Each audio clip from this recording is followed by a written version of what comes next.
Pistons beat the Lakers. Oh, this had everything that is the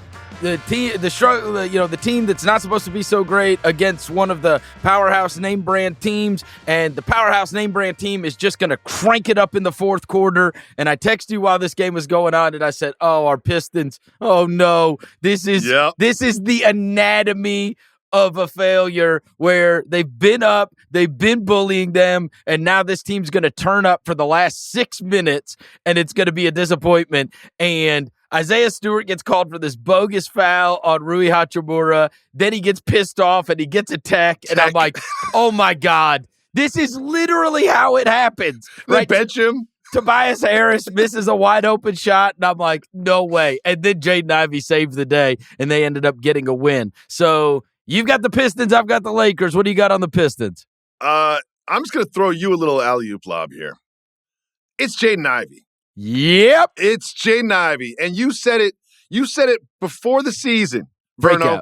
Just remind the people what you said this is my breakout Jaden guy Ivey before game one. And no, you were better than that. You didn't just say breakout. You were like, there are certain players that you see in college that you believe in, and no matter what happens in year one and year two, you still believe in them because you had that faith back when they were not being paid to play basketball. Yep. And it has happened. It's almost like if you play him, he'll be productive. I know that's crazy. But Monty Williams, just if you play him, he'll be productive. And to stay positive about the Pistons on a larger scale, Cade and Ivy really look like they can work together well. Yes. And Ivy hit a couple big shots, and Cade assisted those shots. It just feels like they're not redundant in the backcourt, and that is not a concern. And they can play together, and they can stagger, and they've sort of got the backcourt of their future there to build around. That's the positive about the Pistons. And a lot of times you run into that where the guys are small. Like those guys have size, right? Yeah. So it's not a diminutive backcourt that overlaps, even though sometimes that can work with great success. I'm excited about them and the future, and certainly Ivy's off to a great start. On the Lakers front, it's clearly AD. I know that, he might have gotten a little hobbled, but he's played 7 games this year under the new regime of J.J. Redick. 36, 35, 31, 29, 22, 38, 37. He is leading the NBA in scoring, all while doing it at crazy efficiency. 57% from the field leads the NBA. And so the Davis monster season is certainly off to a crazy start under J.J. Redick. And then on an honorable mention note, Dalton Connect, who I do think will be playing even a larger role through the rest of the season. Westside Connect, another one of those guys that probably fell a little too far in the draft, and we've seen in that mid-range of the first round, a lot of guys be able to come in and contribute immediately. He's not playing a ton of minutes, but he's getting you 7 points, and he's doing it efficiently. 47 from the field, 37 from 3, and I do think as the year goes on, you're going to see his role expand, and so it certainly looks, the early reviews through the very early part of the season they absolutely nailed that draft pick for a win-now team. A win-now team, juxtaposed with what we were talking about with the Bucks earlier.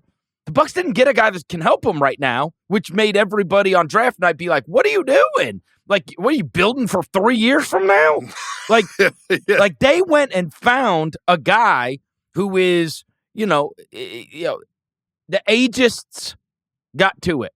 There's no way you could have looked at his production and what he did in college and ding him for that.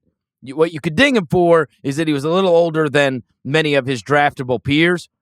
But as I always say, in the end, a lot of these teams will project and they'll go, yeah, well, he's 23 years old. And look, what's this guy that's 19? What's he going to look like when he's 19 or when he's 23? And the answer, more often than not, is not as good as Dalton Connect, right? Like, in 4 years, he's probably not going to be that guy if he hasn't shown it at 19. And so here we are. They've got their superstar that they can play through every single night. And for a team that needed some added depth, seems like they nailed somebody in the middle of the first round with Connect. So that's the good part. When you say they've got their superstar, that they can play through every single night, if you were to say that a year ago today, you'd be talking about LeBron James. But I believe you are now talking about Anthony Davis. For sure. Do you see the numbers? This guy's he's leading the league in scoring. No one has scored more than Anthony Davis, and he doesn't hit threes. Anthony Davis has always been shown flashes and had huge games or disappeared in the fourth quarter, like in the playoffs. He kind of does these sort of like lulls. There's been no lulls in Anthony Davis's production this entire season. They force feed it now. They force feed it. They've decided, and LeBron is fine with AD being the best player. Oh yeah, 40 years old, and we're gonna keep it positive. Okay. It's hard for me, but I'll say that AD deserves a lot of credit, and maybe JJ Redick doesn't deserve all the credit. I'm just gonna throw it out there. Just throw it out there. Nuggets Raptors. The Nuggets. Oh. Another barn burner with the Raptors. Yes. Hey, this is one of those where, it's like the Twitter night and people are like, give me 7 of these. Yes, I was to say, I'll start with my positive about the Raptors. That's where they're really, really good at almost beating the Nuggets. It's kind of like the Bucks and the Cavs. It's like, you guys didn't win these games, but you were in the games, and you're really, really good at almost beating the Nuggets. Did you see the RJ Barrett 3? It rims around. It hits the front rim, backboard, and Mogbo puts his hands up as it's rimming around and turns away from the ball and is celebrating the win. Not the Nick Young. Not the Nick Young. No, he's right under the basket too, not realizing. I mean, he realized very quickly when he saw the body language of his teammates that the ball rimmed out. That's how close they were to almost beating the Nuggets, who are kind of struggling. But my true singular positivity thing for the Raptors is they're getting good dick. Grady Dick is known last year. Grow up, man. Grow up. I will never. He was known for the draft suit look and the jersey swap with Anthony Black. Like, honestly, he really didn't jump off the screen last year. I expected him to shoot better last year. I thought he'd make more of a splash, especially for a Raptors team that sort of needed minutes and shooting. But right now, he's on 7.5 attempts from 3, 38%. His last 4 games, he's got 30, 31, 22, and 26. And that's positive. Good for a team.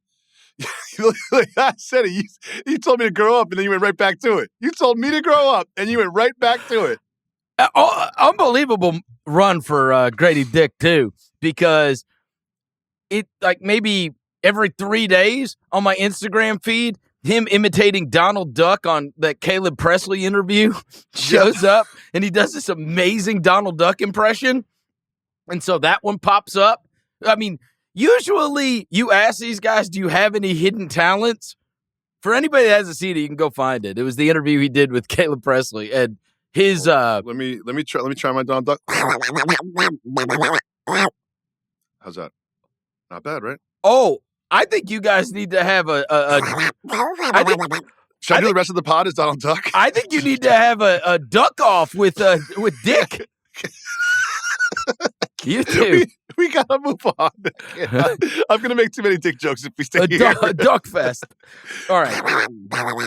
On the Nuggets front, I mean, what more can we say about Nikola Jokic except that he has to do literally everything for that team, and he does it every night. 30, 13, and 10 are his averages.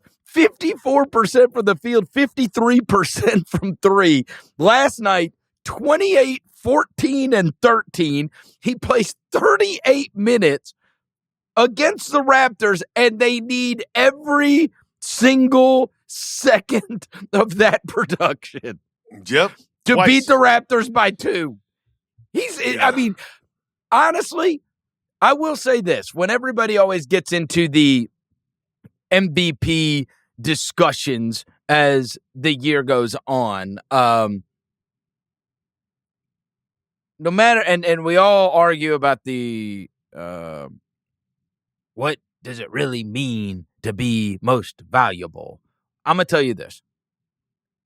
There is no chance you could put another human being on that team, and that team would be anything but terrible. Oh, that's good. Yeah, that's a really Seriously, good point. Take whoever you want. I don't care the player. Name them in the entire NBA.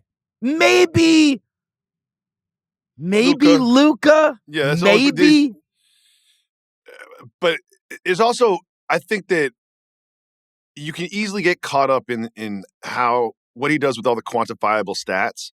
But when you watch the Nuggets, nothing happens without Nikola Jokic. He'll get double teamed and it'll be a swing for a shot where he doesn't get an assist, he doesn't get a usage or whatever. But or he'll be in the post with his hand up and the defense is so focused on that someone will get a swing and then a drive on the other side of the court. Nothing happens without him. And, obviously there's the famous stats of how they are with him on the court versus him off the court, which is probably the best sort of quantitative indicator of his impact, because he does get all the points and all the rebounds and all the assists, but he does so much more than just that. When he's on the floor, I've never seen him take a possession off. I've never. They can't. If they played 20 games without him, I don't think they could win 5. I'm not kidding. Oh, that's generous. I mean, I'm talking about against the worst teams in the league. 20 average games throughout the season. They would not.